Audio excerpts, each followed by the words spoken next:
हरिओम नमः शिवाय।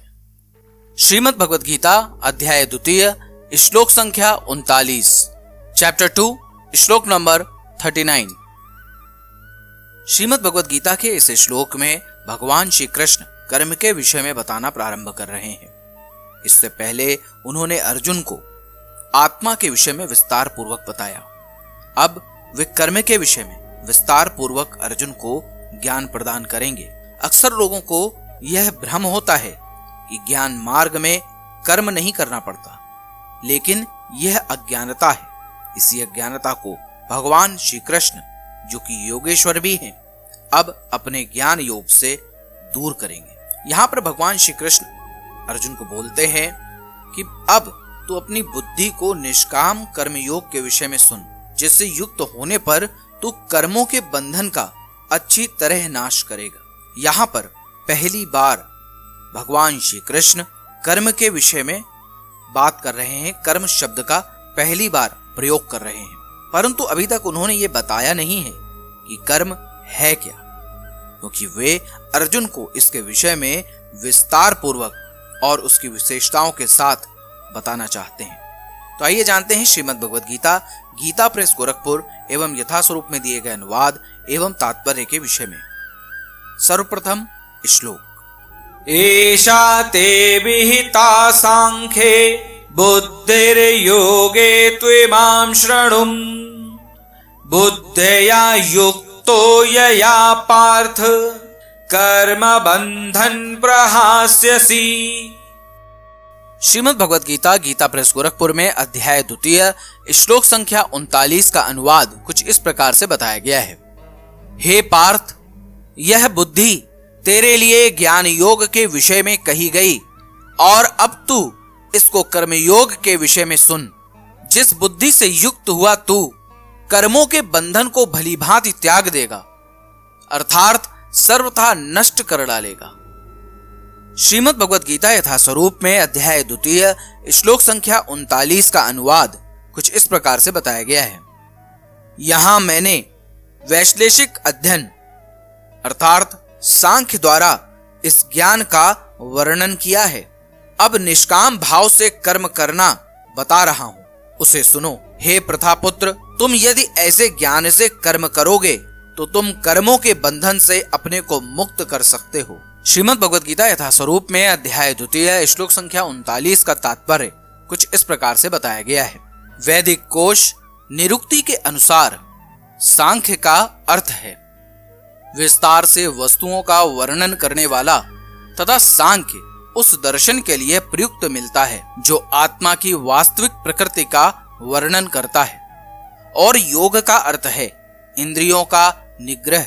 अर्जुन का युद्ध न करने का प्रस्ताव इंद्रिय तृप्ति पर आधारित था।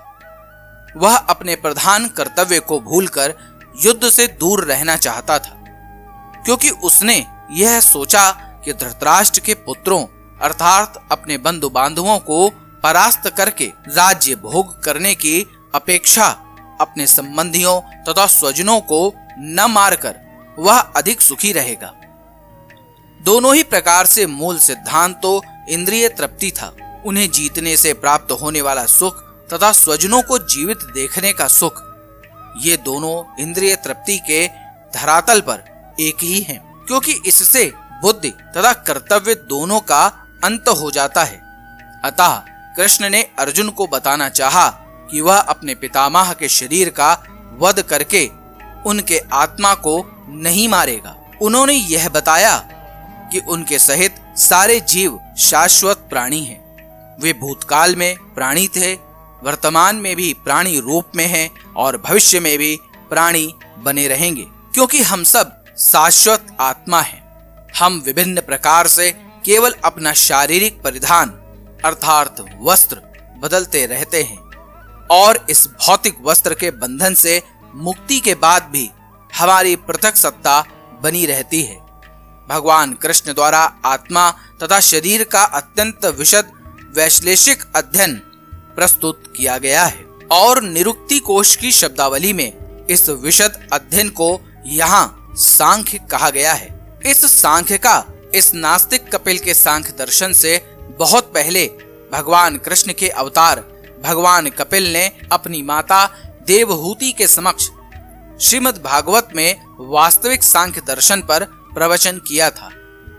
उन्होंने स्पष्ट बताया है कि पुरुष या परमेश्वर क्रियाशील है और वे प्रकृति पर दृष्टिपात करके सृष्टि की उत्पत्ति करते हैं। इसको वेदों ने तथा गीता ने स्वीकार किया है। वेदों में वर्णन मिलता है कि भगवान ने प्रकृति पर दृष्टिपात किया और उसमें आणविक जीवात्माएं प्रविष्ट कर दी। ये सारे जीव भौतिक जगत में इंद्रिय तृप्ति के लिए कर्म करते रहते हैं और माया के वशीभूत होकर अपने को भोक्ता मानते रहते हैं। इस मानसिकता की चरम सीमा भगवान के साथ सायुज्य प्राप्त करना है। यह माया अथवा इंद्रिय तृप्ति जन्य मोह का अंतिम पाश है और अनेक जन्मों तक इस तरह इंद्रिय तृप्ति करते हुए कोई महात्मा भगवान कृष्ण यानी वासुदेव की शरण में जाता है, जिससे परम सत्य की खोज पूरी होती है। अर्जुन ने कृष्ण की शरण ग्रहण करके पहले ही उन्हें गुरु रूप में स्वीकार कर लिया है। शिष्यस्तेहम शाधिमाम त्वाम प्रपन्नम। फलस्वरूप कृष्ण अब उसे बुद्धि योग या कर्म योग की कार्य विधि बताएंगे, जो कृष्ण की इंद्रिय तृप्ति के लिए किया गया भक्ति योग है। यह बुद्धि योग अध्याय 10 के 10वें श्लोक में वर्णित है, जिसमें इसे उन भगवान के साथ प्रत्यक्ष संपर्क बताया गया है जो सबके हृदय में परमात्मा रूप में विद्यमान है। किंतु ऐसा संपर्क भक्ति के बिना संभव नहीं है। अतः जो भगवान की भक्ति या दिव्य प्रेमा भक्ति में या कृष्ण भावनामृत में स्थित होता है, वही भगवान की विशिष्ट कृपा से बुद्धि योग की यह अवस्था प्राप्त कर पाता है। अतः भगवान कहते हैं कि जो लोग दिव्य प्रेमवश भक्ति में निरंतर लगे रहते हैं, उन्हें ही वे भक्ति का विशुद्ध ज्ञान प्रदान करते हैं। इस प्रकार इस श्लोक में वर्णित बुद्धि योग भगवान कृष्ण की भक्ति है और यहाँ पर उल्लेखित सांख्य शब्द का नास्तिक कपिल द्वारा प्रतिपादित अनीश्वरवादी सांख्य योग से कुछ भी संबंध नहीं है। अतः किसी को यह भ्रम नहीं होना चाहिए कि यहाँ पर उल्लेखित सांख्य योग का अनीश्वरवादी सांख्य से किसी प्रकार का संबंध है। ना ही उस समय उनके दर्शन का कोई प्रभाव था और ना कृष्ण ने ऐसी ईश्वर विहीन दार्शनिक कल्पना का उल्लेख करने की चिंता की। वास्तविक सांख्य दर्शन का वर्णन भगवान कपिल द्वारा श्री भागवत में हुआ है, किंतु वर्तमान प्रकरणों से उस सांख्य से कोई सरोकार नहीं है। यहाँ सांख्य का अर्थ है शरीर तथा आत्मा का वैश्लेषिक अध्ययन। भगवान कृष्ण ने आत्मा का वैश्लेषिक वर्णन अर्जुन को बुद्धि योग या कर्म योग तक लाने के लिए किया है। अतः भगवान कृष्ण का सांख्य तथा भागवत में भगवान कपिल द्वारा वर्णित सांख्य एक ही है। ये दोनों भक्ति योग हैं। भगवान कृष्ण ने कहा है कि केवल अल्पज्ञ ही सांख्य योग तथा भक्ति योग में भेदभाव मानते हैं। सांख्य योगो पृथक् बाला प्रवदन्ते ना पंडितः। निःसंदेह अनीश्वरवादी सांख्य योग का भक्ति योग से कोई संबंध नहीं है। फिर भी बुद्धिहीन व्यक्तियों का दावा है कि भगवत गीता में अनीश्वरवादी सांख्य का ही वर्णन हुआ है। अतः मनुष्य को यह जान लेना चाहिए कि बुद्धि योग का अर्थ कृष्ण भावनामृत में पूर्ण आनंद तथा भक्ति के ज्ञान में कर्म करना है।